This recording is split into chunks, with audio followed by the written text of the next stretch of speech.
O'clock. So, colleagues, this, just for the record, this is a standing committee of Premier and Constitutional Development of the Western Cape Provincial Parliament. We are here to, the predominant business of today is to deliberate on vote 1 of the Premier and the schedule of the Western Cape Adjustments Appropriation Bill of 2025. If I can just check with our stand-in procedural office, and a warm welcome to you as well, Ms. Adams. If you, I can just check if there's any apologies. Good morning, Chair. Good morning, members, officials. No apologies from me. With those words, I would like to point out that the rules of hybrid meetings or online meetings of the House of the Western Cape Provincial Parliament will be used to conduct this meeting. So colleagues, in short, just keep yourselves mute. If there's points of order, please raise it in the chat group and the procedural officer will assist me with it.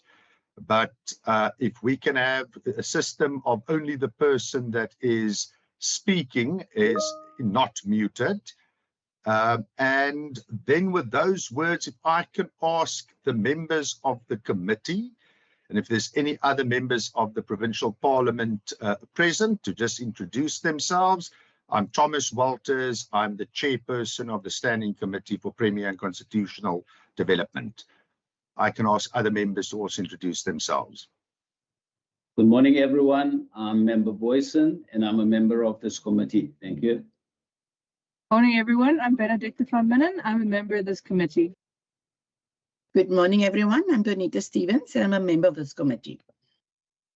Good morning, everyone. I'm Peter Johnson, and I'm a member of this committee.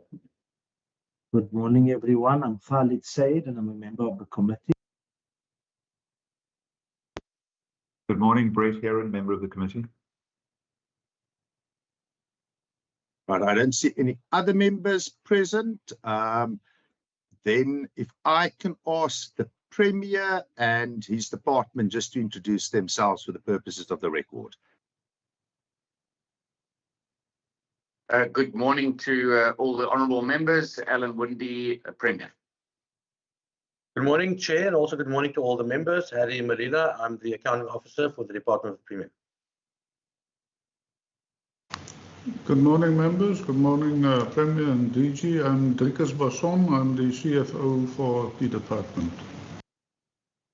Good morning. I'm Ihsan Samai. I'm the acting DDG for Centre for Innovation. Thank you. Morning, Chairperson and members. Henriette Robson, DDG Corporate Assurance.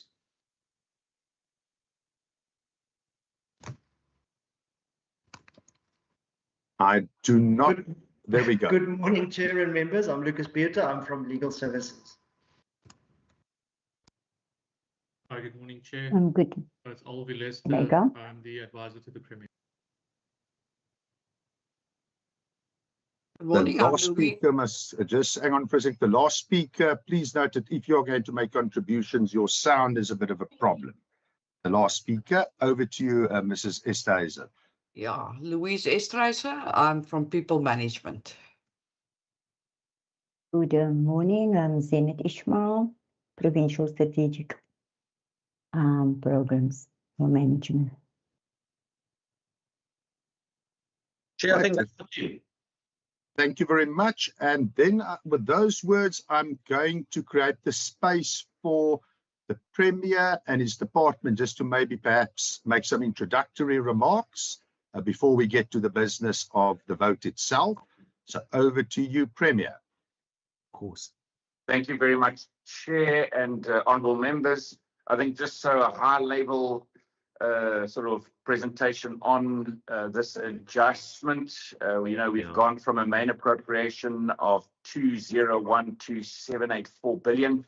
We have perfect. Thanks for getting that done. Tony, you're not muted.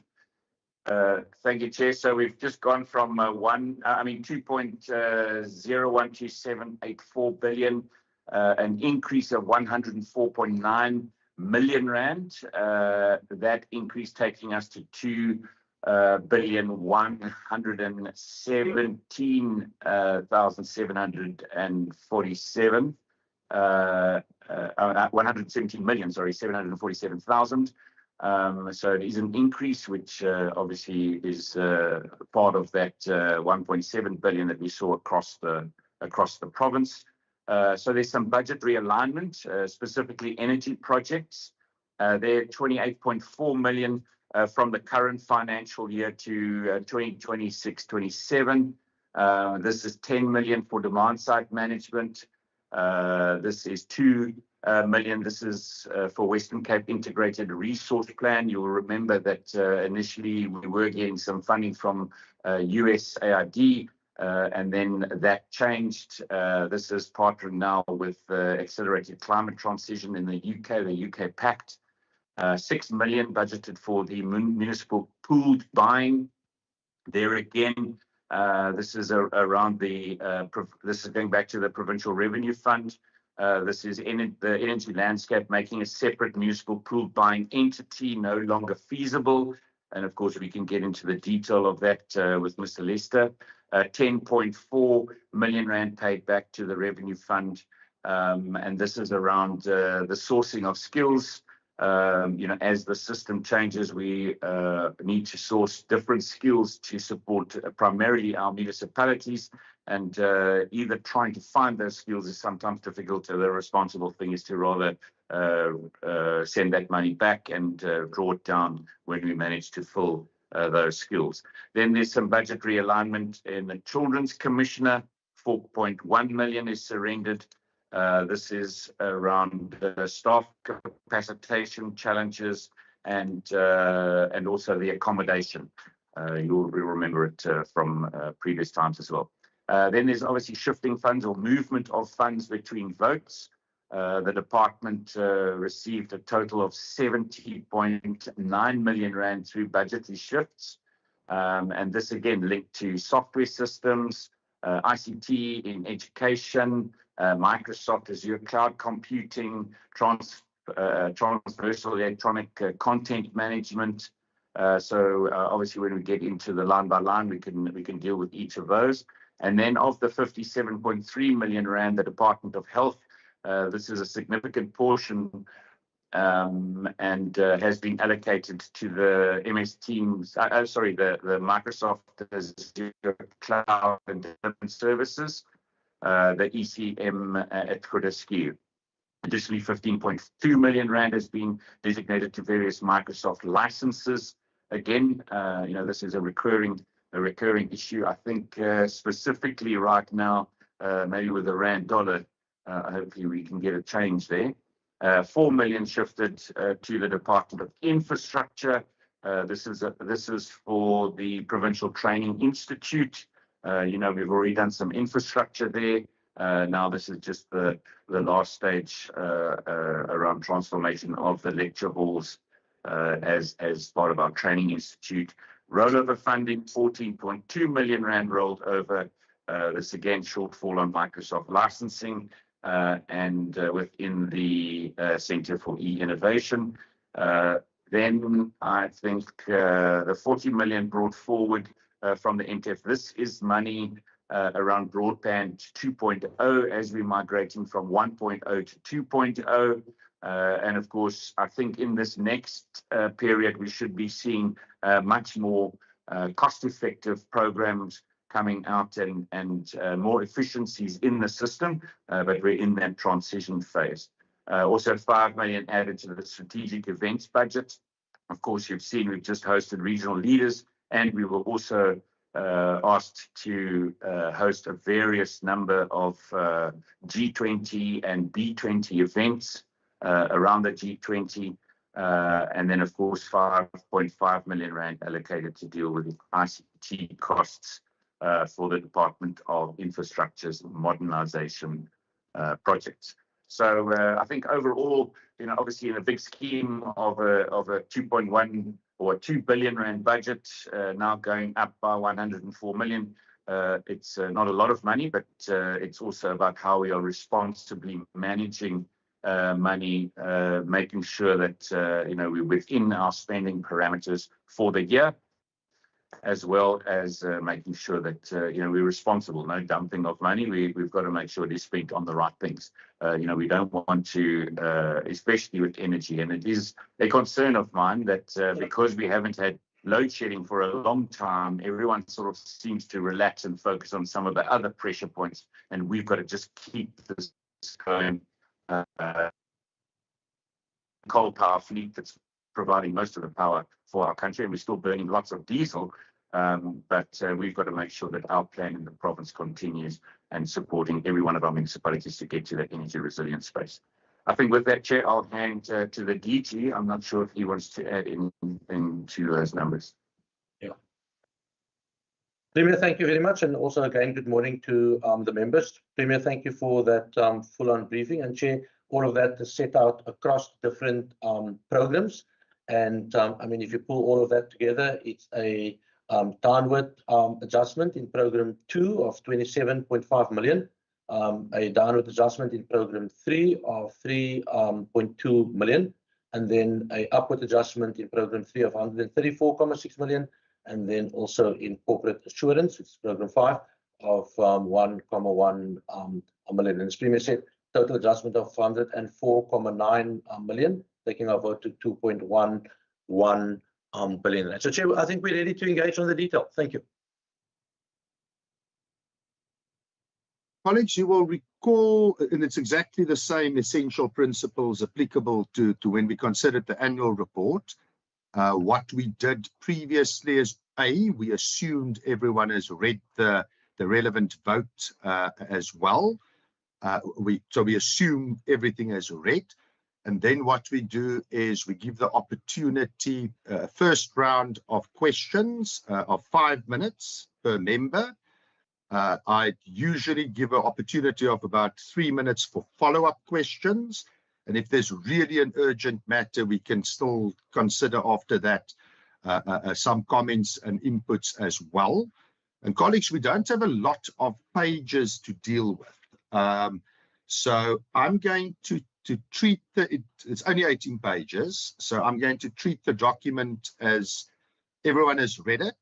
And I think we can go straight to the questions that members might have. And as I said, round one is 5 minutes, follow-up questions, 3 minutes. And then if there's any urgency and we're doing well for time, I'll allow some space there as well. If I can have hands from members who want to make inputs in the first round, I see Member Sayed. Thank you very much, Chairperson, and my greetings. Let me firstly welcome the members of the public who are tuning in via YouTube and the media, and also just to greet the Premier, the DG and his team, and also thank the Premier for his input and for providing clarity on some of the changes. I want to start on page 3 with regards to rollovers under budgeting for Microsoft licensing. So it says that the 1.4298 million rollover for license shortfall, which appears on page 3. I wanted to know, why does the department, and this is the second year running now, why does it basically under budget for predictable annual licensing costs? And what steps are being taken to improve budgeting accuracy? It's not a major criticism, but it's just a start of. And then on the next page, page 4, the shifting of 70.975 million rand from other votes. So it shows more than 70 million that shifted from education, health, cultural affairs, safety, and environment. I just wanted to get a sense, and again, that was shifted to ICT. Can the department perhaps demonstrate that these shifts were based on an assessed need rather than structural weaknesses in the departmental ICT planning? Then on page 5, and the chair might just tell me when I'm running out of time. Then on page 5, broadband 2.0 migration requires an extra 40 million rand. Now, while several governance and oversight programs are underspending, that's my observation. I wanted to get a sense is, what is the rationale for expanding ICT infrastructure while key governance functions underperform? Then on page 8, expenditure trends per program. Now, page 8 attributes under expenditure in programs 1, 2, 3, 4, 5, and 6 to staff exits. Could the department perhaps provide us, I'm not sure whether you've got this on hand, but with the turnover rates, the number of posts vacated, and the operational impact of these exits on the internal governance and service capacity, Chair? Chair? Sayed, are you concluded? I've got, I mean, look, how am I doing with still time? have time. You just paused. Yeah. So I was wondering whether you. No. I just want to, I've still got a few more questions. Then on page 9, that's an interesting one. The department surrenders, I've observed that the department surrenders multiple earmarked allocations, including 10.45 million rand additional energy capacity, 6 million municipal pool buying, 10 million demand side management, and 2 million Western Cape IRP. I wanted to get a sense as to what criteria were used to deprioritize these projects, particularly when they were previously described, I remember, in the previous budget as foundational to future provincial direction. Then also on page 9, Chair, just given the repeated references to challenges experienced and scarce skills, and here could the Premier perhaps provide, or the department officials provide a performance analysis, maybe briefly, showing when these failures were first identified and why the funds were surrendered at the adjustment stage, Chair. Do I still have some time, Chair? Yes, you have. You have another minute or so. Okay, let me use my minute very valuably. On also page 9, sticking to page 9, repeated scoping failures in energy and DSM projects, sticking to the energy issue.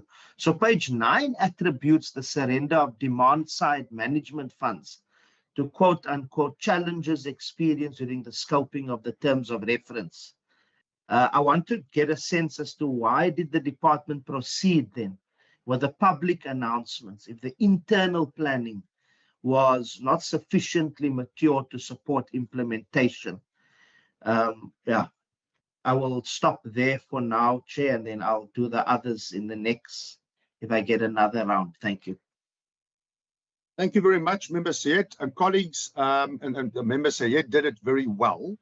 I forgot to mention it's very useful if you use page numbers to refer as well. It enhances the quality of the answers.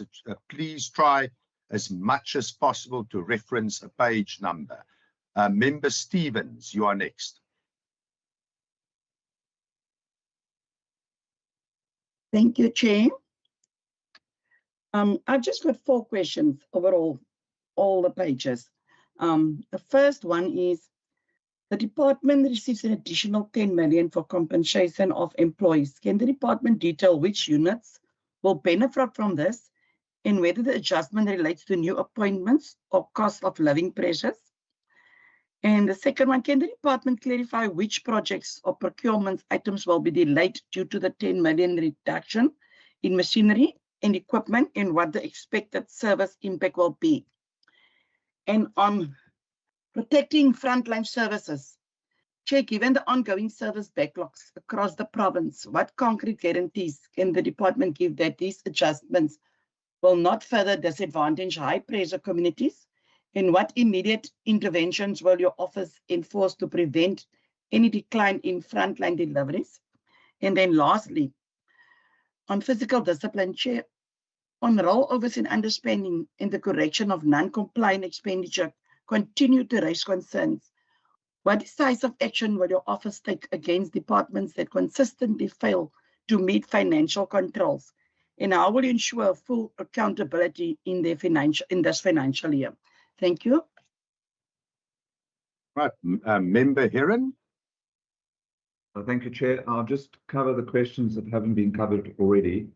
On page 4, the shifting of funds for the Centre for E-Innovation, there's 73 million rand shifted, but the reasons provided for each of the votes that have shifted funds to the Centre for E-Innovation are different. So my question is, are these services provided to those departments, or is this a shifting of funds for a centralized ICT system?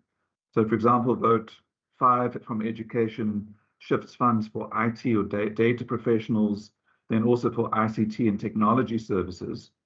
But health shifts 57 million for information technology services. So are all of these departments shifting funds for services that they require? Then I'll move on to page 5.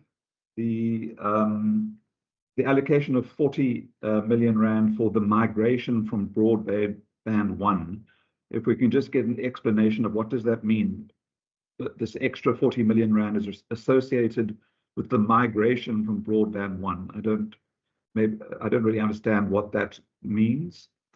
Also on page 5, there's a substantial surrender of funding from the energy-related projects, which raises a question around the future of these energy projects. And the Premier indicated that maybe South Africans are becoming complacent about energy, given that we had a long period without load shedding. But here we are defunding our energy program by about almost 30 million rand. So what is happening in that energy space? And then just on the surrender of the Commission for Children's Funding, about 4 million in total. When we met with the previous commissioner, she complained in her debriefing to our committee about being inadequately resourced. So I'm a bit surprised that, especially on the staff funding, that the current commissioner is surrendering or has either been asked to surrender funding for staff costs when the previous commissioner found that she was insufficiently resourced, particularly in staffing. Thank you. Then I have Member Boyson.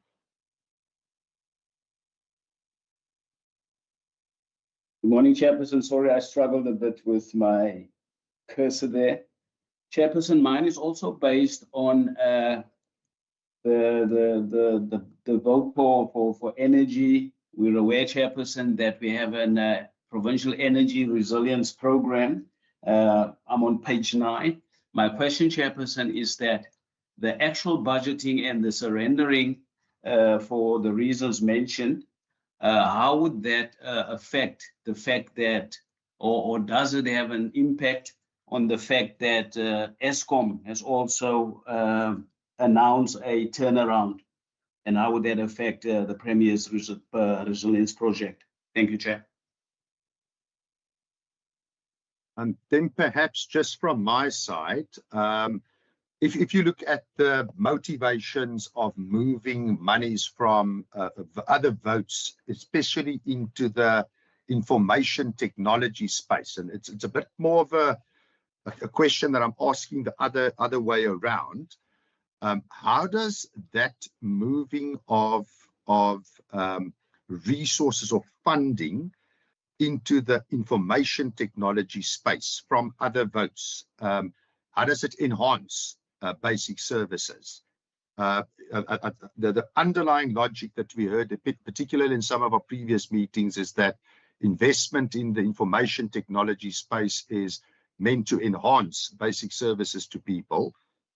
Is there a contradiction, or is it in fact enhancing our basic services in those particular votes where the budget has been moved from? That's from my side. Over to, I don't see any other hands, so over to the Premier and the department. Thank you, Chair. I think let me let the DG and the relevant leads go first, and then I'll just cover in if there's any gaps. Chair, good morning. Yeah, good morning, and also thank you for the questions. I mean, from all the members. So I've categorized the responses in about 5 or 6 key areas. The one deals with CI and IT, where there are major shifts into this department. The second one deals with obviously what we're doing within the energy space, where you're also seeing some reductions in the funding, or rather realignment over the MTF. And then there were some questions relating to the Children's Commissioner, and then just some general questions around expenditure management and how do we make sure that given the shifts that the service delivery of this department still continues. So I'm going to respond to some of them and ask the team to get give further details. So Chair, I'm going to start with your question, because you've asked some questions particularly relating to how does all of the services all these services enhanced, and also given the shifts into the CEI environment, and those questions were asked by a couple of the members. Now, as a department of the Premier, we provide let's call it centralized services from this vote, where, and I always say in the CEI or IT environment, we provide the road, but we also set the rules on who drive on that road in relation to IT. So the transversal services, the licensing, the general licensing of all our main contractors as it relates to IT, that happens within this department. But Chair, as it relates to individual services of departments, now and then departments will require specific things to be done in their particular space. And we've got our different ICT steering committees. We meet with the departments quite regularly, and we will then differentiate between what are those services that we take responsibility for, and we do the same within the legal services environment, where that's also centralized. We do the same, with regards to program 2, when we provide general policy advice, and then also within our governance program, program 5. And then obviously we also do the same within program 3, where we actually provide, an agency service to the partners. That program 3 is really, the only department that provides an agency service other than the internal audit service that we provide through program 5. So within the CI space, if there are particular things that departments want, so whether it relates to, cloud computing, whether it relates to investment in crucial ICT services for a particular department, whether it relates to particular things like in the Department of Health's case, relating to ECM, which is the content or enterprise content management space, or whether it relates to stuff, where departments require additional capability and capacity to deal with this stuff. And it's generally the big departments like education, health, the Department of Infrastructure, and even sometimes, our own department when we require specialized service. Because the budget that we get for program 4 CEI is the budget to deal with the transversal matters. So then what we would do, Chair, we would engage with those departments during the year, and if there are particular things that they require, we will then execute that service, but on the understanding that they will pay, for those particular needs. And then, the over 70 million or so, and I think Member Side referred to that on page 4, though that deals with services that we've provided from the centre to those departments where it relates to their particular needs and requirements. And I'm sure, our current head for CI, Ishan, can give you a little bit more detail. So it just works easier. We've got a lot of these contracts in place as a department of the Premier, and obviously access into these contracts is much easier. And then we also ensure, obviously, that from a, let's call it content perspective, a transversal perspective, a security perspective, that all the minimum requirements as it relates to them accessing our systems are actually in place. So our team is consistently involved in all of those different processes. Chair, on the energy side, and I'm sure Alvi will give Alvi an opportunity just to give you a little bit more detail as to what's been happening in the space. And you will recall, Chair, that this is a program that we've been running at least for the last 3 years or so. There are some difficulties, and those difficulties are at most outside of the control of the department. So if you just think, Chair, around procuring or appointing key people to actually work in this space. So we've set money aside, to assist obviously the energy resilience team to appoint people that actually understands this space. We've gone out on a couple of advertisements, and to get people that understand the energy environment, that understand the energy space, that understand what it is that needs to be required at the levels of appointment, because those posts are generally at the deputy director level, is extremely difficult. And in addition to that, Chair, given that this funding is protected, it's earmarked from the provincial treasury. If we struggle, in this space to expend some of the funding, and it's outside of our control, those funds would generally either be rolled over, or those funds would be shifted to a new MTF year, because we haven't, the energy program is still ongoing, and therefore the funding will still be required, because obviously we've got an integrated resource plan, that we have committed to, that we actually plan to do. And then, touching on the integrated resource plan, and I think Premier also spoke about it, there are some external funding that we've received, through donations, which have actually augmented either the current program, or we could use some of the funding to deal with other key issues. And I'm sure, Alvi, you will also talk about, some of the initiatives, particularly under the demand side management process. Again, we have gone out on an advertisement, and in fact, we have now concluded the terms of reference, and we've also concluded, the procurement of a service provider to deal with some demand side management issues, but more the program, and not just on our side, but also as it relates to the services that we're providing to municipalities. The third set of questions, Chair, related to obviously what's going on in the Children's Commissioner. As you're well aware, the new Children's Commissioner has been appointed some 3 months ago or so. We've now also given her dedicated support to actually, sort of procure the services of people, through normal advertisement process, because remember those staff are actually appointed in the department of the Premier. But as it relates to also the appointment of staff, it's also extremely difficult to get the right people in that space. So even the comments that's been made by the previous Children's Commissioner and linking it to the comments that's been made by Member Heron in this space, it has just been an extremely difficult process. And half of the 4 million relates also to the issue of getting proper accommodation, and also proper accommodation that provides proper access, in the children's space. And I have reported previously to Parliament that that's been a challenge. The previous commissioner have identified a building. There were tenants in the building, and we then had to put processes in place to actually, serve the tenants with some documentation and paper. And my understanding is that that process is now ongoing, and they should be moving, to the new premises very soon. The benefit of the funding to the Children's Commission is that funding is earmarked. Again, we cannot use that money for anything else. And in consultation with the Provincial Treasury, the 4 million that's been allocated is 2.1 million and 2 million, respectively, for staff as well as for the building, that money be rolled over and actually still be earmarked for the use of the Children's Commissioner. Chair, I must also indicate, I think the onboarding of the new Children's Commissioner went very smoothly. We have pulled into some of our key discussions in the department, noting that they are an independent institution, but particularly as it relates to financial management, financial administration, HR administration, we've had really good discussions with the Children's Commissioner in that particular space. So, Chair, I'm coming to some of the responses now. So, I think on the questions by Member Syed, as it relates to obviously the issue around rollovers on page 3. In terms of the annual costing and the accuracy, I think I've spoken around the issue around the ICT plan, and I want to put on record that there are no structural weaknesses in our ICT plan. Definitely not.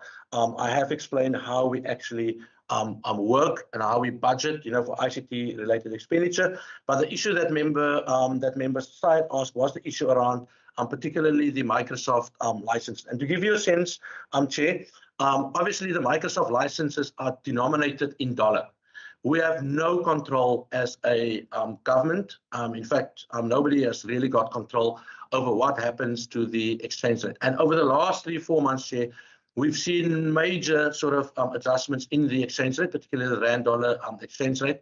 And that impacts directly on the services that we provide. So when we plan our budget in the beginning of the year, we budget for a particular amount for these licenses at a particular exchange rate, noting that obviously where it pans out when we need to pay it, that is totally outside of our control. And we've got an arrangement with the PT saying basically that, and also remember, we cannot take out insurance, so we cannot do any hedging as a government. So our arrangement with the PT is that if the payment for Microsoft licenses pan out to be more, we will raise the issue with them, and we will deal with it in the adjustments estimate. So if the exchange rate goes in our favor, we surrender money back. If it goes against us, we obviously then go to them and ask for additional funding. So just to give you a sense, we have budgeted 226 million just in the Microsoft licensing space, but the total spend on licenses came to 252 million, and that is primarily because of the rand-dollar exchange rate. And what we normally do as a department, we ask our bankers, Nedbank, to say,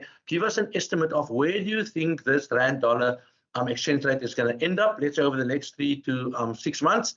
And then, at the point, we as a team would then come together and say, is it better to pay those licenses now, or should we wait, pick up the risk? And the potential risk is that we can spend much more than what we have budgeted for. So that's generally, Chair, how it works. And the Microsoft licenses is a substantial amount, of our budget. You can just think about 252 million, of our goods and services budget, and our total goods and services budget, I think, is around 1 billion rand or so. So that deals with the Microsoft licenses.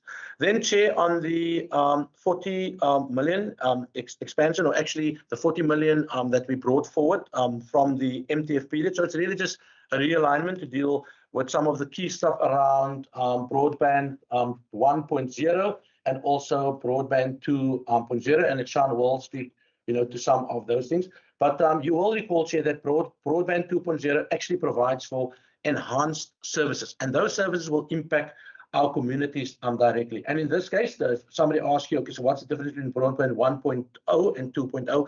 It's firstly a continuation of the service that's been provided, but also, you know, expanding on the services that we've actually received. And in fact, we are connecting 355 additional sites. And Chair, you asked the question also around the impact on the services.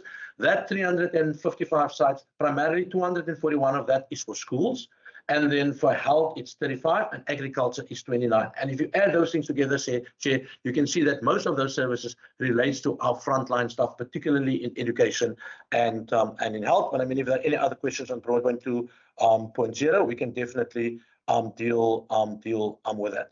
On the issue of page 9, on the surrendering of earmark funding, we did not deprioritize any of our projects. We did not deprioritize anything in relation to the energy project. It's really just a realignment. And because the funding is earmarked, it's basically ring-fenced for particular projects. If there are issues happening in the year, particularly issues outside of our control, we have the opportunity to shift some of the funding across the system. Because obviously the adjustments estimate this year also provides a basis for the new budget that's going to come in 2026. So it's basically setting up, you know, for key delivery in 2026. Chair, on the issue of scarce skills, I mean, Louise can also talk about that particular issue. But Chair, I also want to say that, you know, from where we're sitting, we do not believe that there are any failures in the system. Sometimes it just becomes difficult to get the right people, you know, into the system for the particular job that you want. And what we believe in is that we would rather appoint the right people than just appointing somebody to fill up the numbers. But Louise, you can also just touch on some of the key vacancies. What are the vacancy rates, particularly in our department, and why did some, you know, of these things actually occur? Then, Chair, moving to the questions of Member Heron, I think I have responded on the issue on page 4 around why there are different references to different kinds of services, particularly in health and education and some of the other departments. Of course, the service delivery mandate of those departments are different, but some of the key things are being delivered in this department. I have spoken around the 40 million sort of money that's been brought forward over the MTF between broadband 1.0 and broadband 2.2.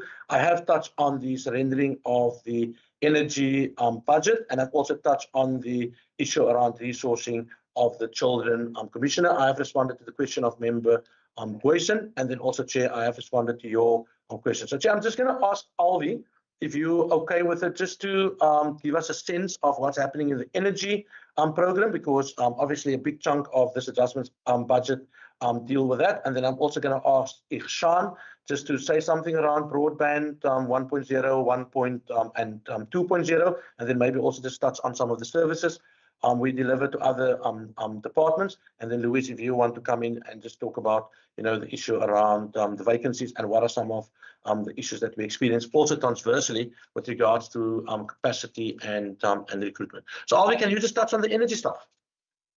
Well, thank you very much, DG, and thank you, Chair, and to the members. Chair, can I just confirm that you can hear me? Yes, we can. Okay, perfect. Thank you, Chair. So Chair, and to the members, I think there were a whole host of questions, but I think, you know, some of them I'll answer simultaneously because they were very similar. I think firstly, there wasn't a criteria that was used because we weren't going through a cost-cutting exercise. I think what we were doing is we were responding to a few things. We were responding to the change that we see in the industry that was happening. We were also looking at the opportunities for donor funding, where we didn't have to take money from the fiscus, or we could give back money from the fiscus.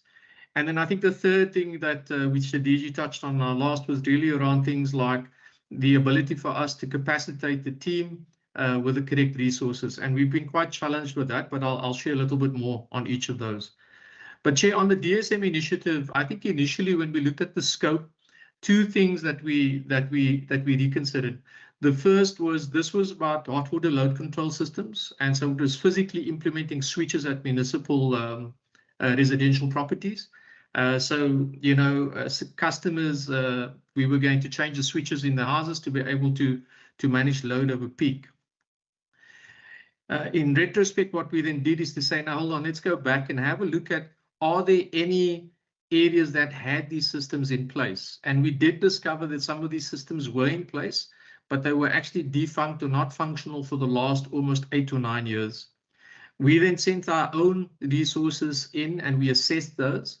And the change in scope was primarily due to us resuscitating those systems as opposed to putting in brand new systems and being able to save the capital component of that. So that was the one factor that contributed to us changing in the DSM scope. The other one was that we then started to align to the opportunity that came through the EEDSM system or program that Eskom runs, and being able to then get our municipalities to apply for funding for some of these as well. And so this is the adjustment that we've seen is really two things. One is that instead of putting in new capital systems, we went and we've decided to resuscitate in the first round, resuscitate the systems that we could find there. And the second one is to try and leverage the opportunity for funding through the EEDSM program that Eskom runs. And that's sort of the change in the DSM scope that took place. I think on the 2 million from in the IRP, initially we had the full IRP covered by USAID, and then with the changes in their dispensation, they withdrew all the funding. And in that period that they withdrew the funding, we were in the midst of actually going into phase 2 of the IRP, which is to deliver the actual document or plan for us. We then set aside 2 million rand to say we then have to go to the market and try and get this done because we've already started the process. But at the same time, I had engaged with UK Pact and other donors to see if there was anyone available in that space that would be able to assist us with completing the program and donating the funding. We were able to finalize that agreement about a month or two back with UK Pact. In fact, I can say now that, in fact, today I've got the team sitting down doing an introductory meeting with the vendor that has been appointed by UK Pact to complete the work. So on the basis of UK Pact being able to fund this, we then said the need for the 2 million is no longer there, and we can hand that back to the fiscus as well. On the pool buying, the 6 million, the pool buying program, the feasibility started in 2022-23. We completed a business case towards the end of that year, and that business case had certain requirements in place. Typically, I would say it called for the creation of a special municipal special purpose vehicle. It required a specific amount of megawatts to be bought by that entity, and it required some licensing and regulatory requirements within that structure. What's happened over the last 2 years is there's been significant change in terms of policy and regulation. And the pool buying mechanism has now been surpassed by things like the trader and the market operator. And we find that they will be a lot more efficient, and we think that they will respond a lot quicker to the market than a pool buying mechanism. There's a lot of value in the business case, and we've taken a lot of that out of the business case to be able to then deliver on our municipal IPP program. And we've also started to look at how do we utilize some of the business case outcomes in terms of an opportunity to trade at a district level, and also look at the market operator potential for provincial government. So in the coming MTech, we'll be looking at feasibilities around potentially 2 initiatives, but given the changes in the industry, we want to make sure that those are aligned to what these changes are. So that 6 million that we had initially set aside to be able to initiate a pool buying structure, we've said that no, given the changes in the system, given how things have moved from a regulatory perspective, pool buying is not necessarily going to be the most efficient mechanism, and there are far quicker and better mechanisms that we can utilize going forward. On the resource side, Chair, I think this has been one of the things that we've really struggled with. We've been to the market about 6 times, and I can tell you we've had about a 50 to 60% hit rate in terms of getting capacity. It has been a struggle, and I must also say once we have the people on board, it's extremely difficult to retain the guys because in that renewable energy space, particularly the private sector, are offering far more attractive opportunities for these guys to develop, but also the packages are quite good. So we've tried really hard to retain the people that we have, but it has become quite difficult to actually attract new capacity to stay with us as well. I must say that we have also gone through a process of looking at secondments. We did that right at the beginning in terms of getting capacity into the team, and we've had moderate success with that as well. But again, the pool that we're operating in, that we're drawing capacity from, it's very much the same pool. And we see that in the private sector as well. People are moving from one IPP to the next, and it's the same people that are doing the rounds. And we find exactly the same. It's the same people it's the same pool that we're drawing from. So this has become quite challenging. And I must say, what we've tried to do for the most part is we've tried to review the scopes and make sure the capacity that we do have is able to deliver on that scopes. We've also given additional projects to the team that we have, and we've tried to sort of manage the load across the group that we have. Between myself and the chief director and some of the other DDs, we've also moved projects amongst ourselves to manage, and that will make it a lot easier. But the capacity and the resourcing is certainly a challenge for us. And Chair, I think there was a question around with Eskom's improved performance, how does it impact the ERP or the Western Cape Resilience Program? I do want to say two things. I think we're very happy that the Eskom performance has improved. I think it allows comfort to the country that things are changing and that the initiatives are bearing fruit. I think the concern that we do have and we still retain is that the system is still very vulnerable.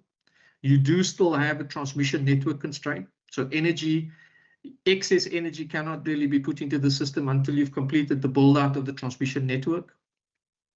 And then I think two other things to consider is, one is that with the emissions tax that is coming about from most of the import or the export, the countries that we export to, Chair, that the value chain for energy is becoming more and more critical and highly taxable. So if your value chain uses complete fossil fuel energy, the tax on that is extremely high for your product to enter into those international markets.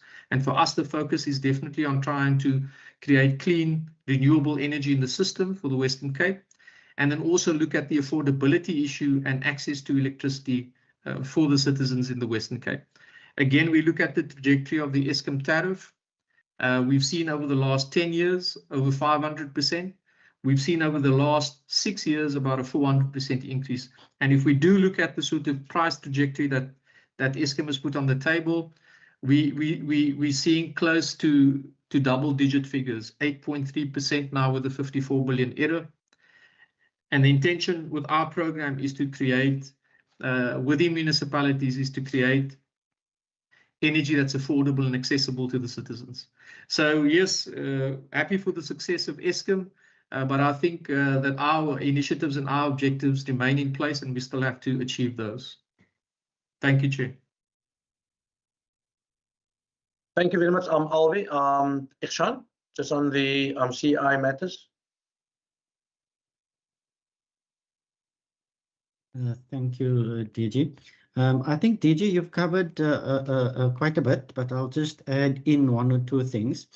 Maybe on the broadband, from broadband 1 to broadband 2, we're busy with the migration, and that's why the additional funding is required in this financial year.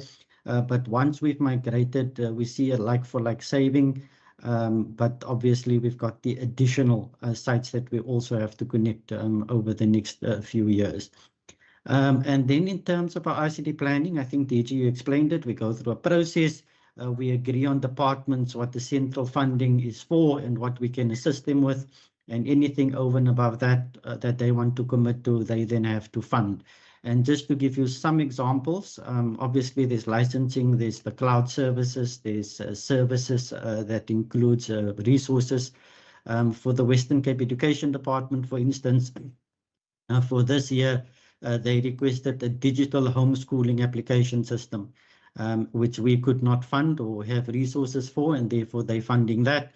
And then for the Department of Health and Wellness, key focus for them is the PHDC or the Health Data Center.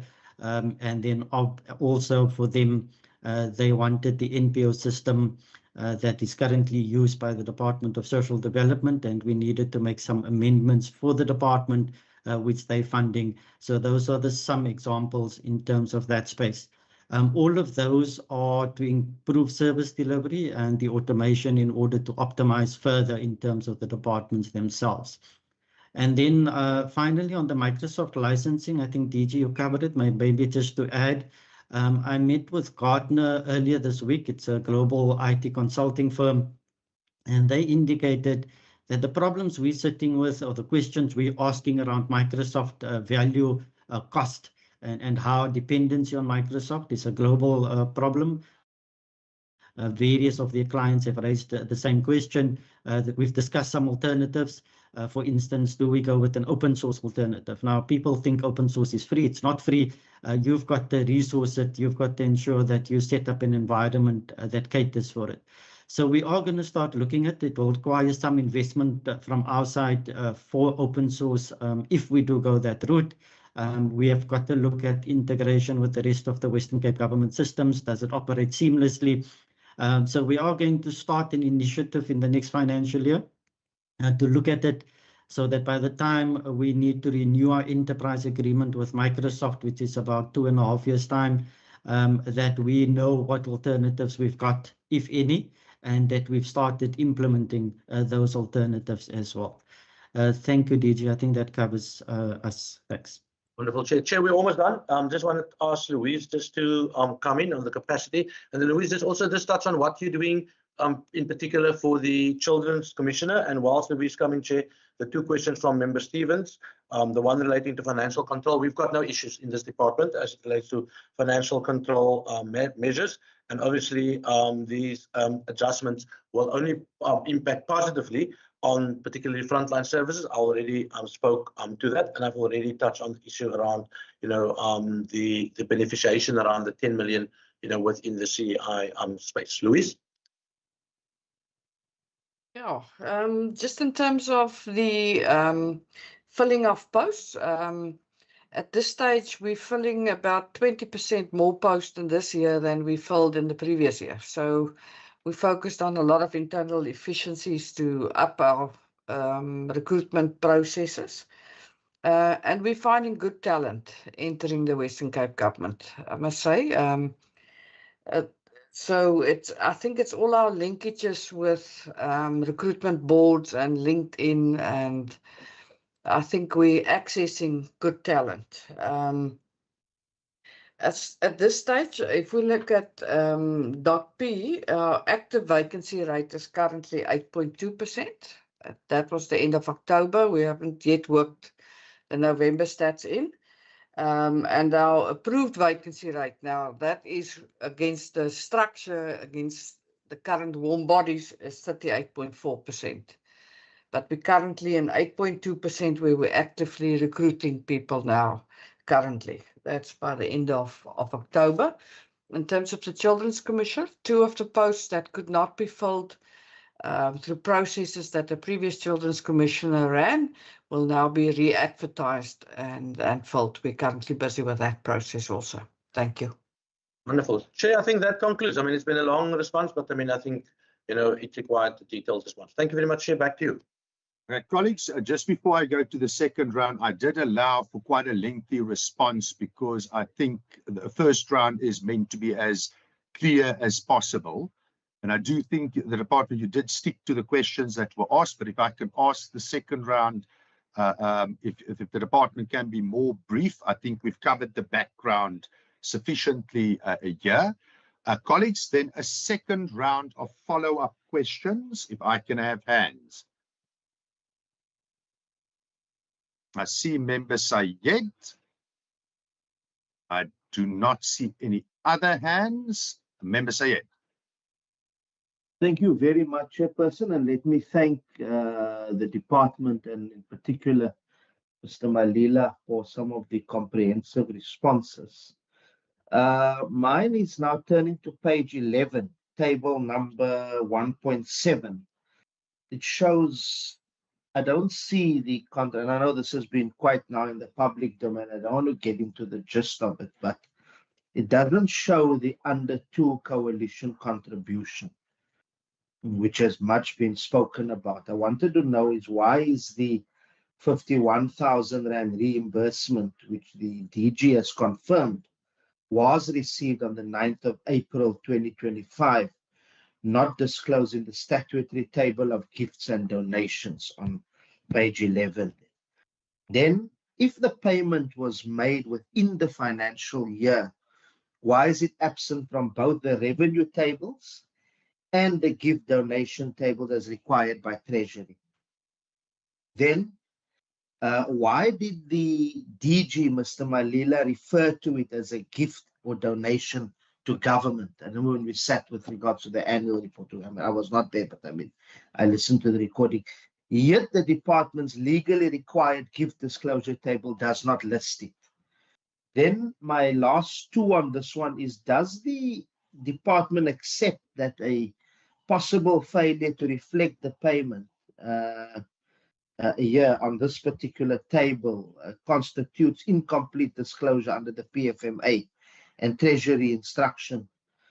Then also wanted to get a sense, what assurances then can the Department of the Premier provide that no other reimbursements or foreign funded contributions are missing from this table? And that takes me to a follow-up based on what Mr. Lester, I'm not sure whether I heard Mr. Alwi Lester very clearly there, but he indicated, he spoke about funds handed back or surrendered, energy funds. I think it was 2 million. I'm not sure. I could be corrected. And that is because a donation was received to cover that particular cost. I think from the UK, I'm not too sure. But I don't see that also on page 11. So I just wanted some clarity in that regard. And then finally, Chair, and this is the last one from me, has the department budgeted for the monitoring of the safety plan 2.0? If yes, how much? Thank you. My colleagues, are there any other hands? Okay, I don't see any other hands. Over to the Premier and the department.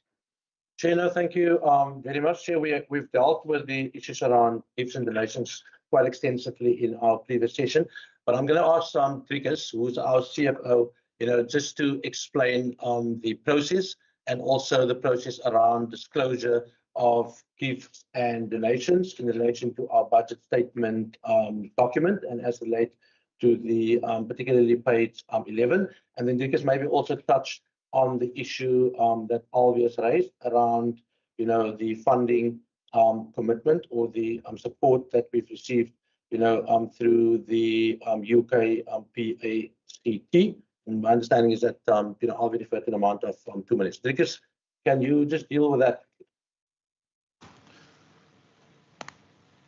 Thank you, DG. And just to explain the 51,000, if one looks for it as a revenue adjustment, that will not happen in the adjustments budget. For us to adjust revenue, we have to over collect revenue. So in other words, we would then in the next year adjust for the over collection. So it's in the revenue, but it's not shown in the adjustments budget. The tool doesn't allow for that. And as far as the recognition of a donation is concerned, in the year that the benefit accrues to the department, we would normally declare it in that year. Hence, in the annual report and not in the adjustments budget for this year, because it's just a matter of the cash flowing after. But we are on a cash modified system, so we recognize things as they happen. And then on the 2 million for the UK Pact, that donation is still in process. It's an in-kind donation, but was not in time for the adjustments budget. So that should come up in the annual report, Chair. DG, I don't know if there's anything else. No, I think that's fine. Alvi, did you wanted to say something about the donation from the UK Pact that Trikas hasn't covered? Yes, DG, I just want to also indicate that this is not funding that we're receiving. This is capacity. Thank you. Yeah. And I mean, as Trikas have indicated, is that, once that's finalized, Chair, it will come through, particularly in our annual report for the next year, because that's still in process. Right, colleagues, I'm going to allow for we are reasonably, we essentially on time, so I'm going to allow for a last round of possible follow-up questions. If there's any hands. I do not see any hands. Then perhaps if the Premier and the department have any final words before the committee deliberates. Chair, from our side, I just want to say thank you to the team, because I'm sure the Premier will wrap everything up, and also thank you to the committee, noting that the adjustments estimate is like a midpoint process, and then many of the stuff obviously will come through our annual report process. But I mean, we remain committed to good governance and doing what we need to do to impact on the services of people. So from our side and on behalf of this team, thank you very much. Thank you, Chair. If I can just finalize then. Also just, I think the DG did, but I also want to say thank you very much to the team. Thank you to the members. And then maybe also just in line with the answer that Mr. Lester gave, specifically on scarce skills, I would like to send a message to him, but also to our team, as energy is this big thing that South Africa faces. And as you said, so many people are being offered, telephone number salaries. And I just want to say thank you to the whole team for, dedicating themselves to public service. It's very easy to just pack it in and go and join some new investor companies putting in some energy plants. So I really do value, their commitment to the citizens and this government, to the citizens of the province and this government. Sometimes they get really big, great offers. So I really do appreciate that. And then, of course, to our team, remember adjustments, budgets. This is an ability for good governance to shine through, making sure that, we would rather surrender money and then bring it back into the next year than, waste it or spend it on something that we don't really necessarily need. This is about how you can see good governance in action. Thank you very much. And then I'm sure you have other busy things to do in the rest of your Friday. We're in December already, and everyone is still fully working. So it's a government at work. So thank you very much for your time. The committee will now. Well, sorry, just before you go, just want to check. I did not receive any inputs or requests from the public. I just wanted to check, are there any members from the procedural office? Are there any members of the public present? There's also a public hearing component to these deliberations. Chair, I do not see any members of the public. Yeah, I've also been monitoring from my side. Thank you very much to the department and the Premier. Thank you, Chair. Have a nice day. Thank you. Thank you. Colleagues, we are now in the committee deliberations component. I'm opening up the floor to comments from members.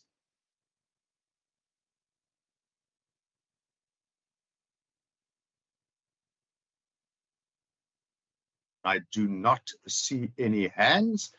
Colleagues, can I then get a proposer for let me just read it formally, for vote 1 of the Premier in the schedule of the Western Cape Adjustments Appropriation Bills 2024. If I can have a proposal. I see Member Boyson. Oh, sorry, no, it's Member Van Minnen. I know, we look very similar. I'd like to propose the adjustments, please. Colleagues, can I have a seconder? Now I see both Member Boyson and Member Stevens. Member Stevens? I second that, Chair. Thank you very much. Colleagues, then in terms of Rule 90, are there any members or parties that would like to record a minority view on this? I see Member Sayed. Yes, Chair, thank you very much. I would like to record the minority view in line with Rule 90, that the African National Congress does not support this particular budget adjustment. We will be elaborating on it further when we speak next week. Thank you. Then, are there any other parties who want to record a minority view in terms of Rule 90?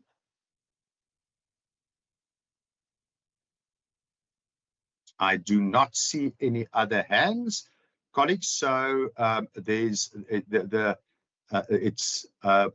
the committee then supports vote 1 of the Premier in the schedule of the Western Cape Adjustments Appropriation Bill, with the minority view of the ANC recorded.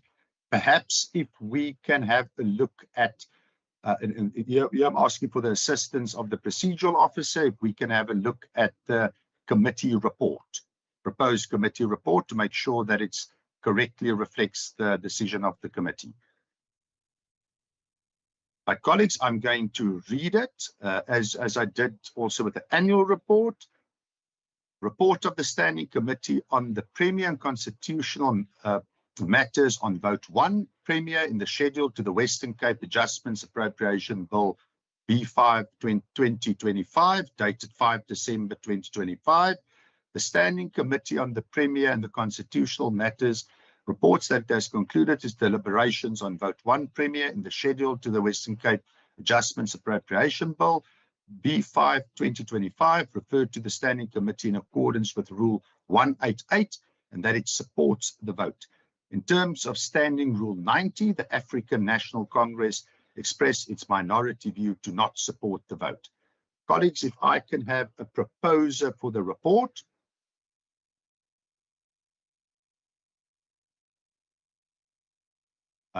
Member Sayed, I see your hand, and then I see, in fact, I can't see the second, and Member Johnson is then second, then Member Boyson, and then Member Van Minen. Member Sayed? No, Chair, thank you very much. The report is accurate, and I want to propose that we adopt the report. Thank you very much. Member Johnson? I'll second the adoption, Chairperson. I see Member Boyson has taken his hand down. Member Van Minen? Member Van Minen is still trying to figure out how to take a hand down. I also wanted to second it. Colleagues, then the report has been adopted by the committee. Then, colleagues, there's a bit of housekeeping we have to do, and we still have a bit of time left.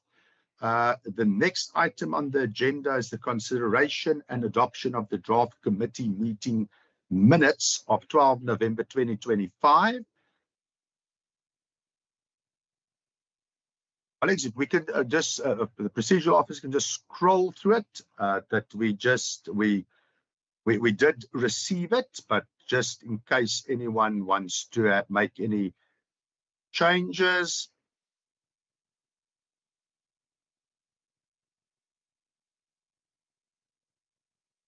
I'm saying this tongue in cheek, but perhaps you can say that the committee chair was in a childlike state of enjoyment of that particular visit.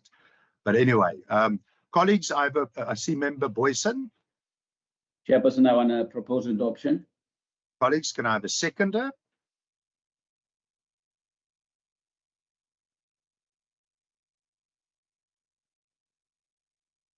I see Member Johnson. That is correct. Our second, Chair. Okay, colleagues, then the minutes have been adopted of 12 November 2025. Then, colleagues, the consideration and adoption of the draft committee oversight report dated 12 November 2025. It's the oversight report itself. Again, if we can briefly scroll through it.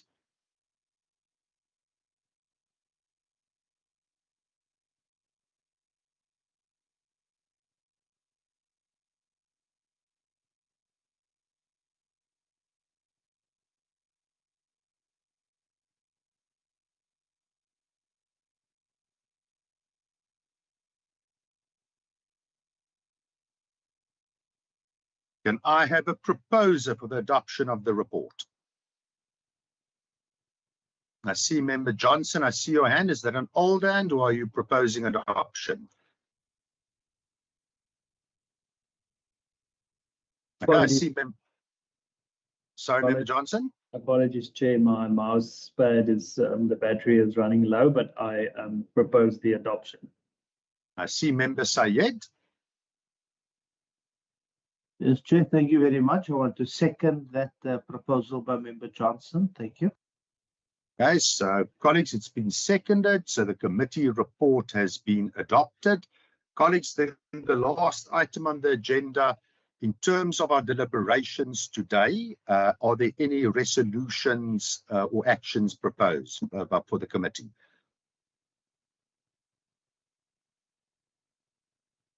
I do not see any hands. Colleagues, then good luck from my side and all strength for the rest of the budget votes that are still to follow. I know that it's December and we all are still working full out as dedicated members of the Western Cape Provincial Parliament. If we do not speak again, I will also like to convey my best wishes for the festive season as well. Colleagues, with those words, the meeting is concluded.